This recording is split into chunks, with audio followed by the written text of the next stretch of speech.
Released in April of 2013, the Samsung Galaxy S4 was a cutting-edge smartphone that featured all the goodies that one could need back then.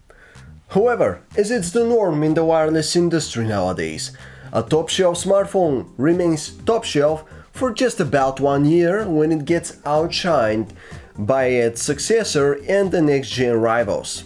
And indeed, we now have the Galaxy S5 as the new king of the hill by Samsung, along with a number of other drool-worthy propositions like the Xperia Z2 and the One M8.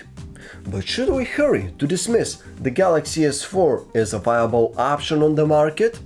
Definitely not, as Samsung's last year champion still packs quite a punch, plus its price is supposed to have gotten a bit more unflagship-like. So I'm Ray, and you're with PhoneArena's Galaxy S4 review 1 year after the phone's official launch. Deja vu? Well, not exactly, because when it comes to Samsung's design, we are constantly having deja vu sensations, as there's little difference in the design aesthetics across the company's portfolio. Really, we don't know if it should be considered a design that's completely, irreversibly worn out, or one that just never gets old. Still, we have to admit that it's a full year later, and the clean, glossy plastic body of the S4 still seems perfectly current and, interestingly, pretty compact, considering today's offerings. Meanwhile, an area where we can see the Galaxy S4 starting to lag behind current trends is ruggedness. Many Android flagships coming out this year have some form of IP certification, while the Galaxy S4 doesn't have any. This means that in contrast to some of the top handsets you can buy today, the Galaxy S4 isn't supposed to be capable of resisting dust or water. Still, not all 2014 flagships have received those rugged capabilities. The HTC One M8, for example, can only resist small sprays of water, so the Galaxy S4 isn't completely outdated in this respect. The Galaxy S4 comes with a 5-inch 1080 by 1920 screen that makes it better than any other mid-range display in terms of resolution, as pretty much all mid-rangers max out at 720p these days. In comparison with newer high-end Androids, the Galaxy S4 stays competitive in the size and resolution department, but there are other aspects of its screen that make its age shine through. To put it bluntly, it is really dim and inaccurate, compared to both the quality LCD and AMOLED screens of today. Achieving about 300 nits max, the Galaxy S4 is a phone that's hard to view under the hot, bright sun. In comparison, Samsung's new AMOLED screens can go up to about 450 nits, making them much easier to view outside. Meanwhile, quality LCD screens can go even over 500 nits, delivering even better visibility. Not that the outdoor visibility depends solely on screen brightness, but it's certainly one of the most important factors. Color-wise, things aren't looking pretty for the Galaxy S4. It's a bluish-greenish screen that lacks a lot of red in this liveliness. Of course, you can always stick with the standard or dynamic screen modes, enjoy the punchy visuals, and forget about accuracy, but that's not the point here. The point is that if you want to experience lifelike visuals on the Galaxy S4 screen, you can't. Samsung has been doing a good job at keeping its 2013 flagship up to date. The Galaxy S4 now runs Android 4.4, so it has all the latest perks bundled with KitKat. However, the user interface isn't the new, flat one that made its debut on the Galaxy S5. Instead, it's last year's affair, which is now getting decidedly old school. There still isn't word on whether we should expect the flat UI on the Galaxy S4, but we sure hope it will be released, since it's a pretty major update for the software, and it would be sad to see such a relevant phone remain with old interface. Aside from that, TouchWiz presents us with a mostly cluttered but functional experience. It's still considered very feature-packed. Armed with the Snapdragon 600, the Galaxy S4 is now well behind the latest silicon accomplishments present with phones utilizing the Snapdragon 800 or 801 processors. That's not to say that the Snapdragon 600 is a bad processor. Actually, it's more than decent even today. An interesting fact we have to point out here is that it seems no one's doing Snapdragon 600 phones nowadays. Instead, the mid-rangers of 2014 are all equipped with Snapdragon 400 grade processors, which makes them significantly slower than the Snapdragon 600 powered Galaxy S4. Galaxy S4 users aren't really missing all that much in the performance department. We know TouchWiz tends to get laggy, but that's simply a software problem and will hopefully be resolved to an extent with an eventual software update. Should the new UI arrive on the Galaxy S4, it will greatly improve the performance, though there might still be some choppiness here and there, just like on the Galaxy S5. When it comes to built-in memory, the Galaxy S4 is still perfectly adequate with its 2GB of RAM, while the memory variants of 16, 32 and 64GB can fit every taste, especially when there's a microSD card slot on board. For a full year, nothing has changed all that much in this category to render the Galaxy S4 old. In terms of connectivity options, we guess we wouldn't surprise anyone if we say that the Galaxy S4 will have you covered with its rich set of features like DLNA, MHL, Wi-Fi, NFC and infrared for remote control features. Naturally, there is also Bluetooth 4.0, so the list is as complete as it can be, even by 2014's standards. And now let's see if the Galaxy S4, which was among the top camera phones for 2013, can still compete against the latest camera phones like the Xperia Z2, the One M8 or the Galaxy S5 itself.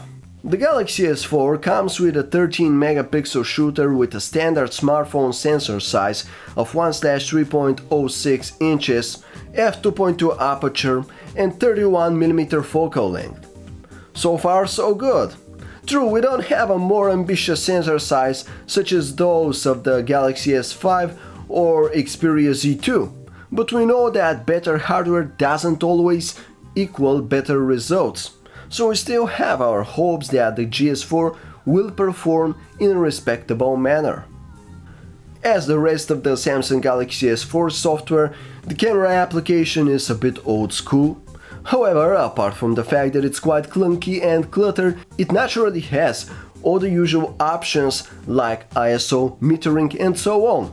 Newer flagships haven't brought anything fancier to enhance this aspect of the smartphone camera.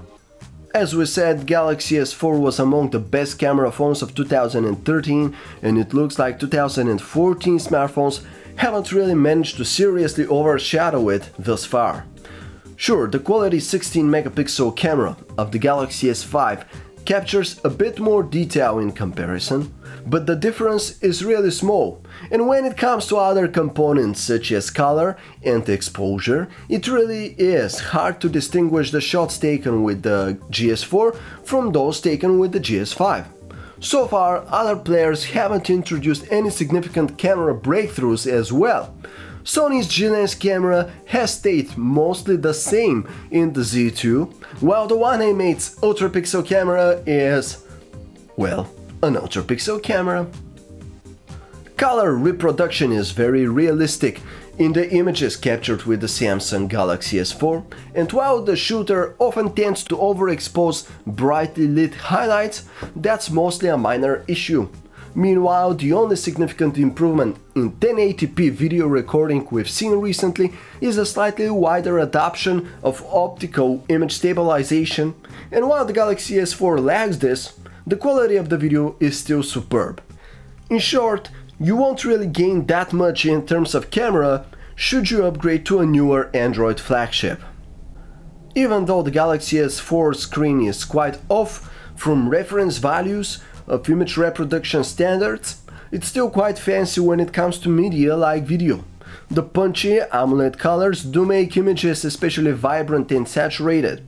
While that doesn't always work out that well, it's undeniable that the Galaxy S4's AMOLED display is eye-catchy when displaying pictures or some kind of video content. What's more, its size of 5 inches is still considered the sweet spot between comfort and viewing area. The Snapdragon 600 SoC is powerful enough to run all kinds of media you can find nowadays, so compatibility issues are very unlikely. The built-in music player of the Galaxy S4 is rather uninspiring, though it does have all the standard settings and more, as you can imagine. Apart from the dated looks, everything is in order as far as music goes. If we have to compare the GS4 to the current landscape of Android phones in the multimedia department, it seems that the handset holds up pretty well, save from the rather inaccurate screen. As you can imagine, things aren't moving very quickly in the call quality department, if they're moving at all. While we are all waiting for the deployment of HD voice, it looks like we shouldn't expect such big differences across devices at the moment, not that there aren't some exceptions. Thankfully, the GS4 isn't one of those bad exceptions, as call quality is just your typical affair, with loud and sharp voices that are relatively easy to comprehend, but nothing especially good to make it stand out, and the same goes for the mic. No two ways about it, folks. While the Galaxy S4's battery life was considered among the better ones in the industry last year, it's now been made laughable by its successor and the rest of the current-gen crowd. If we take a look at some of the results we've gotten from our custom battery test, it turns out that there's been a rather big improvement from last year, probably due to the devices getting larger to some extent. The Galaxy S4 has lasted the modest 4 hours and 59 minutes, which is way behind the Galaxy S5's 8 hours and 20 minutes, or the Xperia Z2's 8 hours and 10 minutes. The One M8 also has a very impressive result in our battery test, 7 hours and 12 minutes. So the Galaxy S4 does slightly better than the Xperia Z1 in its 4 hours and 43 minutes, but the other rival that got launched by the end of 2013, the LG G2, is still far ahead with its result of 6 hours and 48 minutes. This comes to show that if you're looking for maximized battery life, the new generation of high-end smartphones will serve you better. When all is said and done, it looks like the Samsung Galaxy S4 continues to be a strong performer a full year after its official release.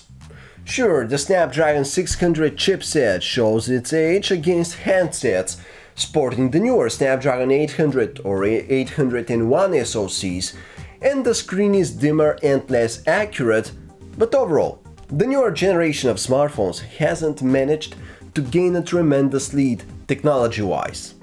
This means that there won't be such great benefit for you should you upgrade to a 2014 flagship from the Galaxy S4. Naturally, that kind of thinking only applies to current Galaxy S4 owners.